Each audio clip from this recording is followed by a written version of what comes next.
Welcome to the Fast Leader Podcast, where we explore convenient yet effective shortcuts that will help you get ahead and move forward faster by becoming a better leader. And now, here's your host, customer and employee engagement expert, and certified emotional intelligence practitioner, Jim Rimbach. Whether in the office or on the road, work with your community or coach to practice great behavior and produce great organizational results. Capture real-time behavior practice from competency-based development plans and invite feedback in an elegant and simple application.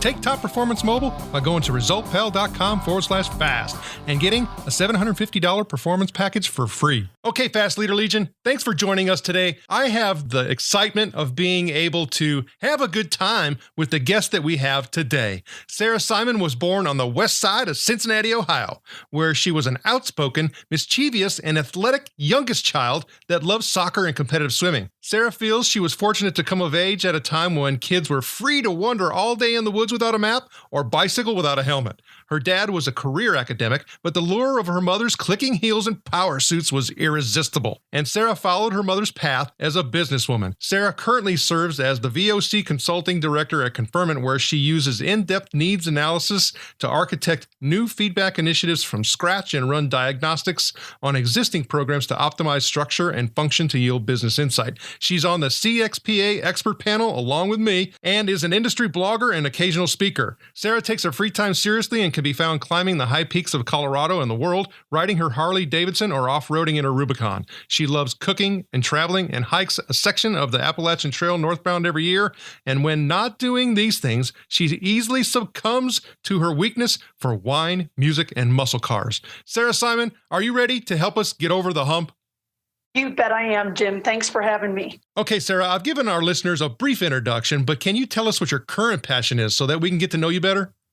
Absolutely, Jim. I have a lot of ways that I'd love to focus my energies in my free time, but I am spending a lot of time and energy right now on home renovation and also doing some work and maintenance around my small acreage. So when you start talking about, home renovations, for me, the planning process and going through that was just as important as doing the work. So when you start thinking about some of the things that you're working on right now, how do you go about tackling, getting something done? Well, Jim, first of all, something will just kind of bite me as I need to take this project on. And just the other day, I was looking at my cabinets and I thought, boy, those are looking tired. I'm tired of the light colored maple. I want some deeper, richer colors. So, you go out on Google and you Google cabinet refinishing, at-home cabinet refinishing. You get some tips and tricks, but at the end of the day, what you need to do is just say, here's my color. I'm going to do this. So you follow some of the steps for prepping and cleaning the cabinets, the denatured alcohol, the scrubbing, the light sanding, and then you just take that leap of faith and apply that new gel finish and stand back and hope that you like what you see. And fortunately, I do. So for me, I kind of almost can get an insight into your head and looking at a particular process. And the reason I asked you that question is because of many of the guests that I have the opportunity to have on the show, and for our listeners, we focus in on improving the employee experience and the customer experience and the strength of leadership that's necessary, the depth of leadership and the skills associated with all that in order to be able to create more human-centric organizations. And one of the biggest and chief humps, I guess you'd say, that a lot of people have to get over is the difference between, looking, measuring, and actually doing and impacting and having an effect. One way or the other, whether it didn't come out right and I need to do it over again, or, hey, that turned out pretty well, but I actually did something. So, how do you get folks that are struggling with that hump of actually doing something to get over it?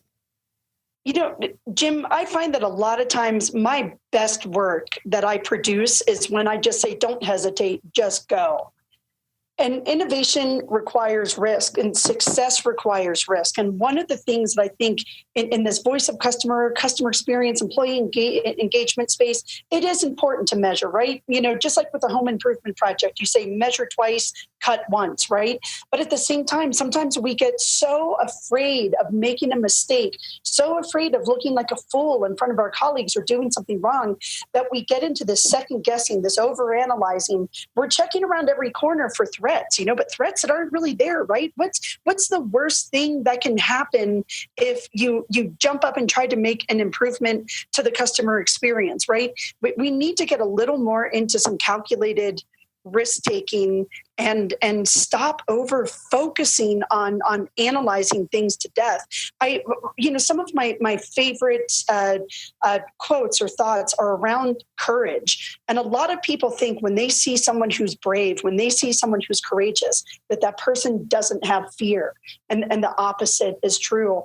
Being courageous isn't about not having fear. It's about facing fear, acknowledging fear, and overcoming it. I think you bring up a really valid point. Even when you started talking about tackling and fear and, going on the Appalachian Trail, hiking the Appalachian Trail, and the difference in, the fear component and how you actually approach it from a mindset perspective, there's a difference between seeing fear in front of you and putting the fear behind you. Mm-hmm. And oftentimes when I think about folks that, I'm having conversations with about their own, voice of the customer data, their employee, data that's associated with engagement and those things, is oftentimes I'm talking to folks that, their only fear is that I have to measure and get my measurements out. It isn't the fear of we have to make some changes and make some movements, I'm fearful that it's going to go bad. So it's almost like they're focusing in on the fear of their current responsibility that has been given to them. So when you talk about being able to have that person increase their ability to carry the data, the information, the insight forward to folks that have to make the decisions, how do you advise them? Wow, Jim, that's a good one for me to ponder.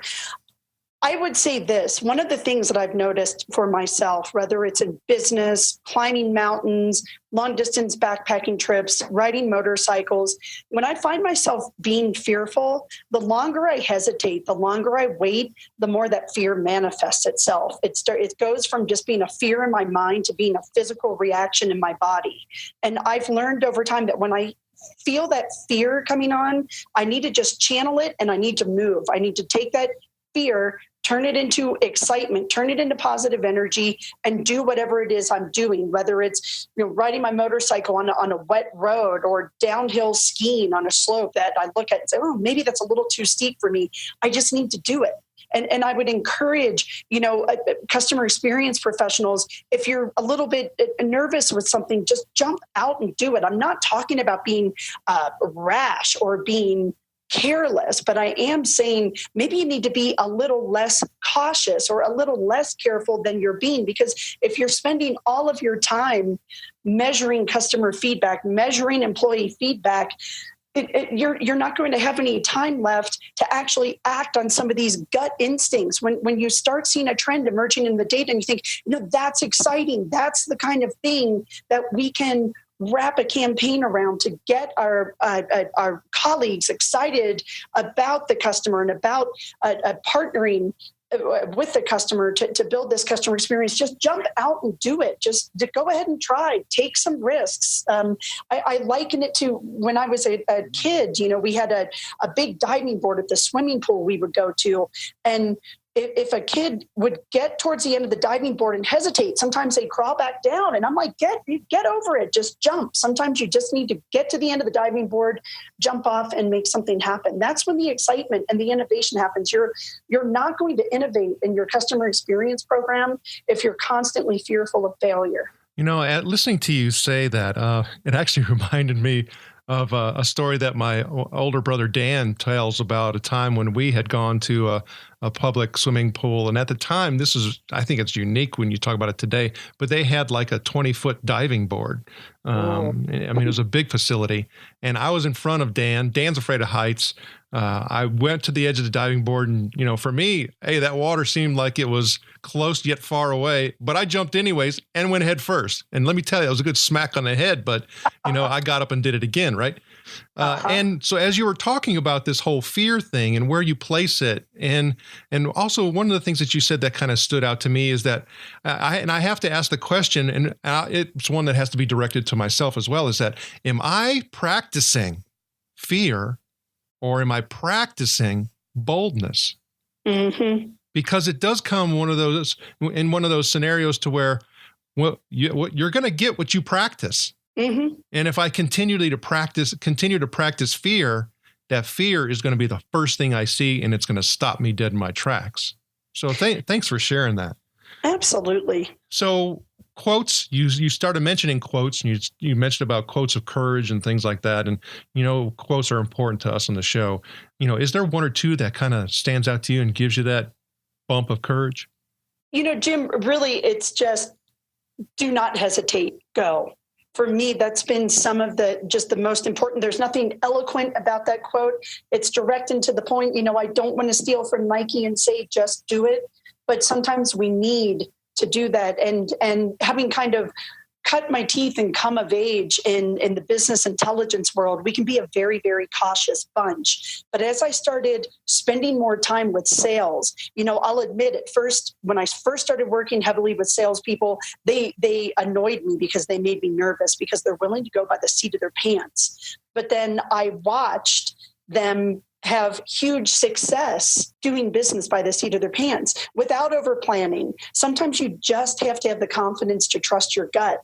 And as I saw that happening in the sales world, as I worked farther, towards the tip of the spear with the business development process, I realized it's okay to go by the seat of your pants. When you're smart, if you have good judgment, you don't need to always plan things to death. You don't need to analyze things to death. Sometimes you need to just trust your gut and make things happen. That's where change happens. That's where excitement happens. That's where things get fun. That's where innovation starts to emerge. It reminds me also of a quote that was from a previous guest that had a similar type of message about, just get moving, right? Is that exactly. He said, look, folks, we're not killing babies here. No babies are going to die here. I tell clients sometimes, Jim, we're improving the customer experience. We're not curing cancer. Right. So, if we're one neuron off in our estimates, that's okay. That's a really good point. You have to put it in proper perspective, but that goes back to what I was mentioning as far as sometimes we feel that our job is at jeopardy, or in jeopardy, and you know what? If I don't do this, that means I'm going to get that. And, you could say that's easily a culture issue associated with that organization.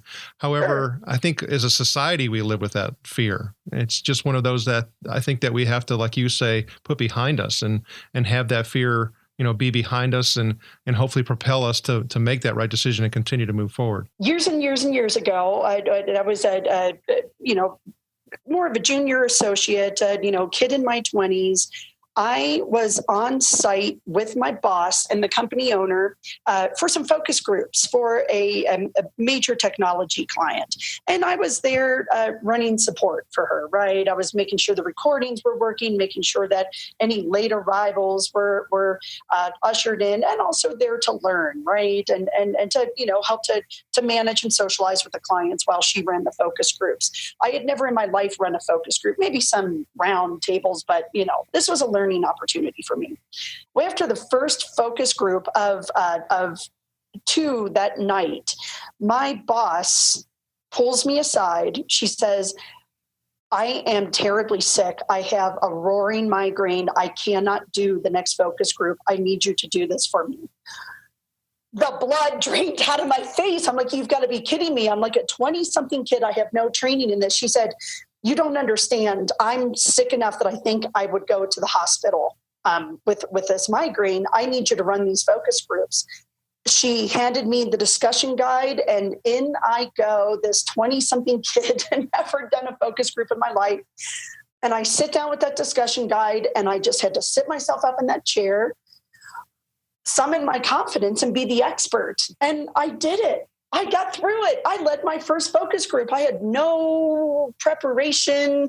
I just went through the discussion guide, and frankly, the client seemed quite happy with what I did. And that's an example. I could have run from that. I could have run out of that room and said, I refuse. I can't do this. I'm going to mess this up. I'm going to upset the client. This is going to be a disaster. But that wasn't a choice. Well, listening to you tell that story, it kind of makes me reflect upon my own kids and looking at the different personalities that they have and birth order and things along those lines. And, even listening to your bio and, where you grew up and, being that mischievous child and, the one that would hang out and get lost in the woods and go crazy on her bike and do all the competitive stuff. I'm not surprised that you were successful with that. I really am not. However, when you start thinking about that, going through that, addressing that fear, moving past it, what do you think it permitted you to do after that you would have never expected? I think it taught me to trust my expertise and know that when I'm where the buck stops, backing down isn't an option. I've just got to get it done. I might be scared, but I've just got to hide that fear from the people who need to have confidence in me at that time and push forward and just do what has to be done to get the job done. I mean, I that's one of the reasons also I wanted you on the show. You seem like a woman who has a set of confidence that comes from a place that is not really fear motivated. I mean, when you start thinking of confidence and, people having that type of, persona and projecting that type of persona, a lot of times it comes from a place of total fear. Hey, right. I don't want to mess up. I need to have this certain image. And unfortunately that when you have that as your primary driver or your basis, man, when it cracks, it shatters. But I don't see that in you. So when you start looking at all of the things that you have done and that you're yet to do, what are some of your goals? Wow. Oh, well, some of my goals, it sounds cliche. I want to travel the world. I want to see the entire world. And I have an insatiable curiosity and insatiable desire to just make that happen, even if it's got to, happen one step at a time, one country a year. But that's absolutely one of my goals. And the Fast Leader Legion wishes you the very best. Now, before we move on, let's get a quick word from our sponsor. Developing your company's talent and leadership pipeline can be an overwhelming task, but your burden is over. With ResultPal, you can use the power of practice to develop more leaders faster. Move onward and upward by going to resultpal.com/fast and getting a $750 performance package for free. All right, here we go, Fast Leader Legion. It's time for the Hump Day Hoedown. Okay, Sarah, the Hump Day Hoedown is the part of our show where you give us good insights fast. So I'm going to ask you several questions, and your job is to give us robust yet rapid responses that are going to help us move onward and upward faster. Sarah Simon, are you ready to hoe down? I am ready to hoe down, Jim. Let's do it. All right. So what do you think is holding you back from being an even better leader today? And you know what, Jim? If I knew the answer to this, I'd be a better leader already. I'm going to be real honest with you. I'm actively trying to understand my growth limitation. And when I identify it, you better believe I'm going to kill it. But I haven't found it yet. What is the best leadership advice you have ever received? Absolutely, hands down. It's Dad would tell me when I was a kid, you need to pick your battles. You can't fight every fight. You need to know which battles are going to make the most sense to engage in. Do a cost-benefit analysis. There are downsides to each and every engagement, right? Each and every battle. You might break or damage relationships. You might lose credibility. But Dad taught me you've got to save your energy. You've got to save your social and your business capital for the fights that matter and just let the lower value battles pass. What is one of your secrets that you believe contributes to your success? I love to build things. Jim, as a kid, I loved building little cities out of whatever I could find: sand, old bricks, tissue boxes, discarded wood. I would pirate things from my big brother's train set and build them into my own little cities. And I assumed everyone was like this, but I found over time that not everyone likes to build things from scratch. For some people, building something from scratch is overwhelming and it's no fun. But for me, building something from scratch, it summons this creative energy that can overwhelm almost any block in my pathway. It can overwhelm fatigue, frustration, or a bad mood. There are few things that I love more than building something from nothing. When I get to build something from scratch, I am a woman on fire. What do you feel is one of your best tools that helps you lead in business or life? Oh, we touched on this just a little bit earlier in the conversation, Jim. It's confidence in new situations. Let me tell you, when I was a baby, my parents taught me how to swim as an infant. And the amazing thing about a baby is if you throw her in the water, she just swims. It's instinct. She doesn't have time to be afraid. She doesn't have time to second guess. She doesn't have time to come up with a plan. The arms and the legs start kicking. The little nose and mouth pops up periodically for air, and the kid swims. And I've taken that same confidence in new situations into my work world. What would be one book you would recommend to our listeners? The Challenger Sale. Okay, Fast Leader listeners, you can find links and other bonus information from today by going to fastleader.net/Sarah Simon. Okay, Sarah, this is my last Hump Day Hoedown question. Imagine you were given the opportunity to go back to the age of 25, and you've been given the opportunity to take the knowledge and skills that you have now back with you. But you can't take everything. You can only choose one. So what skill or piece of knowledge would you take back with you, and why? So, Jim, I would sit down and tell that 25-year-old Sarah, happiness is a choice. I didn't know this when I was 25, but I know it now.